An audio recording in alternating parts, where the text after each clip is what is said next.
Good day everyone, I'm George James Mesa and today I'll be telling you about the 5 stages of grief by Elizabeth Kubler-Ross. As you all know, grief is a universal experience. Everyone will have at least one experience of grief in their lifetime, in their lives. So it might be a death of a loved one, a loss of job, an end of a relationship, or any changes that disrupts our life as we know it. So, Elizabeth Kubler-Ross' grief theory became known as the Kubler-Ross model. It was initially designed for those who are unwell, and these stages of mourning have been adapted for other types of loss experience as well. So, there are some other loss model or theories, but this is one of the most common. So the product of Elizabeth Kubler-Ross. Let's not take so much time for the introduction, and now let's proceed with the stages. So first is the denial, followed by the anger, the bargaining, the depression, and lastly, the acceptance. So first is the denial. It is the stage that can initially help us survive the loss.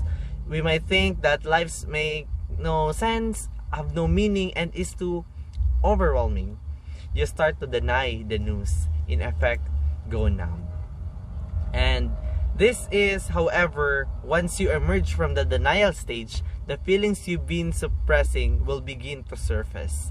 You'll be confronted with lot of grief you've been denying. And this is also part of the grieving process, although it can be tough. And it is actually our somewhat defensive mechanism. So now let's proceed with the second, which is the anger. So for the anger, you might look to blame others for the cause of your grief, and also may redirect your anger to close friends or family. If you are strong faith, actually, you might start to question, is God really true? Is there any God? Why am I having this one if there is God? So whereas denial is a coping tool, rage is a masking effect. And many of us will have the hidden anger underneath. And this rage may be aimed towards such as deceased, our ex, or our former boss. You could even direct your rage at an inanimate item. Oftentimes we throw objects, right?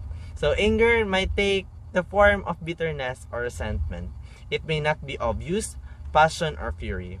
And this stage will not be experienced by everyone, but some may dwell here. Now let's proceed with the third, which is the bargaining. So for the bargaining, you attempt to postpone your sadness and imagine the what if scenario. You may also feel a sense of guilt or responsibility, leading you to bargain for ways to prevent more emotional pain or future losses. So bargaining is a barrier of protecting ourselves against grief feelings. It allows us to put off our unhappiness, bewilderment, or hurt. So we often give or bargain things to God, to other people. God, please help me with this, and I will surely do this for you, like that. So after that one, we will now proceed with depression. So in depression, it represents the emptiness we feel when we are living in reality and realize the person or situation is gone or over. So as they say, in this stage you might withdraw from life, feel numb, live in a fog, and not want to get out of bed. And you may be ready to embrace and work through them in a more healthy way. So you may also opt to withdraw from others in order to completely process the loss.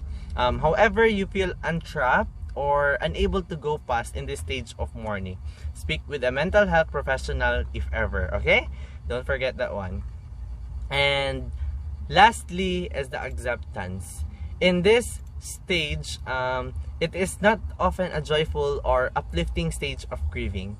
It doesn't imply you gotten over your pain or loss. It does, however, imply that you've accepted it. and come to terms with what it means in your life right now. And this period may take you feel extremely different. That is very actually understandable. Okay, don't forget that one.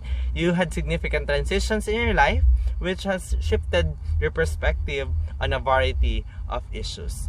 And those are 5 stages of grief by Kubler-Ross. And I hope you've learned something even just for a short video. And always remember, birth is not a beginning and death is not an ending.